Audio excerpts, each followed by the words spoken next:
God gave you a brain. This is very important. And the gift of imagination so that you could participate in creating through planning. I'm going to say this again. God gave you a brain with 500 billion cells and the gift of imagination so that you could participate in creation through planning. The future exists in the unseen. Planning allows you to pull it out of the invisible and create the visible. God gave you a brain so he could rest.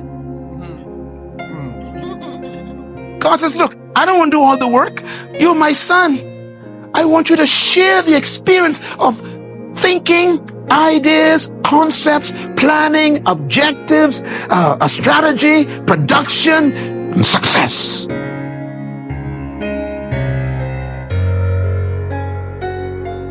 Sometimes when you ask the Lord for healing, the Lord says, yeah, I'll heal you.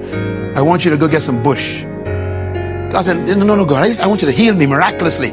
God said, I want you to stop eating that certain thing. No, I want healing. God said, listen, I want you to be a part of the process. Stop eating that certain things. Because if I heal you now and clean out your arteries, you can go right back to pork chop and salad and stuff. I wasted my healing. Be a part and plan your healing. I planned how healthy I am. I planned it. I've been a health freak since I was 14 when I started fasting. I went to see my doctor. He gave me a checkup. We had an executive checkup. The guy went in my nose, head, and eye, and everything. They went to the place where you're supposed to go. They went everywhere. And the fella say, you got the body of a young athlete. Amen. Plan your long life. Shut down them movies that are messing up your mind. Plan your future by the decisions you make every day. Cut off them friends that ain't taking you to the right direction, man. Stop coming to people always being negative. Plan your conversations with certain people. And know when to leave other people's presence. Know when it's time to go. Say, yeah, it's time for me to go now because what they're talking about ain't helping my future. And leave the presence of the people.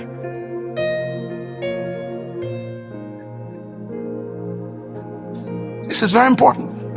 Number 2, planning is the highest expression of divine nature. God planned the death of Jesus for 4,000 years. That's planning.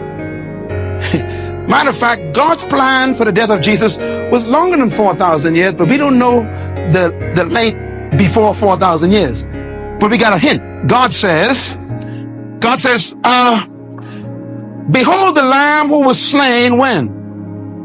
Before the earth was even made. That means I had already planned just in case you all fell. I killed him before. You all don't know how deep God plans. God said, look, I'm going to make arrangements for redemption that is not necessary yet. I'm going to plan your salvation before you even create it, just in case you mess up. Calvary was an eternal plan. God is a planner. And when you start becoming a planner, you become like God. You become like your Father. He likes that when you start planning. That's why God says, you plan, I direct your steps. You plan, I help you. You plan, I guide you. I like my kids to plan. Are you going to plan this year and plan your way out of where you are? And believe me, friends, don't get stuck by where you are, son. I know where you are is uncomfortable. Don't work on the present too long. Because the present is the present. It's full of all kinds of depressions. Planning gives you your life back. It gives you your peace back. It gives you your confidence back. It gives you your joy back.